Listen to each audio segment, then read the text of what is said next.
Next 2 months are going to be so critical for Edison Motors going forward, so let's just go over everything that is happening. The T-bed right now is getting rigged up at Marcep and being painted at LF.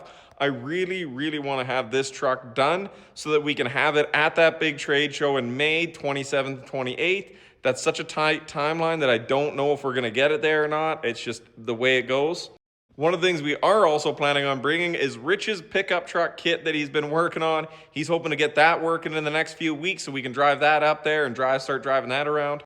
This was the very first pickup truck we did, though. In addition to the Ram, it was already delivered to an automotive testing facility in the United States, so it has been going through a bunch of series of testing there, and we're hoping to get that report back soon on what we need to improve and change and fix and how the truck did.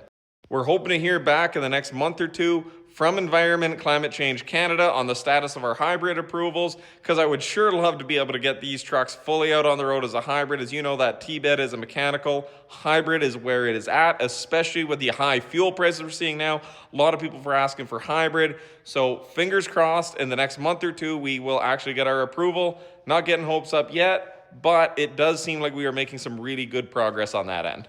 The undisclosed truck there has finished their rig up. I went to Ontario last week. We installed the professional wiring harness.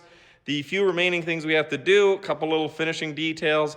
The bigger ones, though, are the hydraulic pump. We need the company that made the code for the hydraulic pump to either send us the code or activate it. We're trying to turn it on, and it seems to be programmed. I don't know. I don't know exactly what's going on, but there's a programming issue with the hydraulic pump that we've got to fix. As well as the Scania. We got to get the Scania dealer out here to just commission the engine, do the testing on the engine, and then that truck should be pretty well ready to go, because I'm hopeful they want to show this off at a big show in June, and I think that's pretty possible.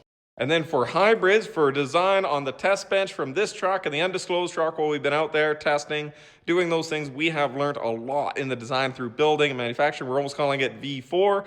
So a lot of the parts we are discussing on V4, so they're talking about that. We're hoping to have that locked up in the next couple months, as well as next week I go to China because there's some parts ready to ship. So I'm going to do an inspection on those parts, because I always like to make sure that the parts coming from China are up to my standard before they ship them now, because we've had issues in the past where they've shipped them and I wasn't happy with them and had to reorder. So I got to also go to China, and that will help us out with that supply chain. Another big one is the shop. We got all the doors on. Now we got about a month or two to get that concrete in the floor and all the electricals and stuff ran. I'm still waiting on the connection permit from BC Hydro to hook it up to that pole, so that is the big unknown on that situation. And the other big one is this CMVSS testing. We've got a lot of our documents ready to submit. We just got to get that test track fully finished so we can do the drive testing and submit that. So yeah, it's going to be a busy, stressful 2 months.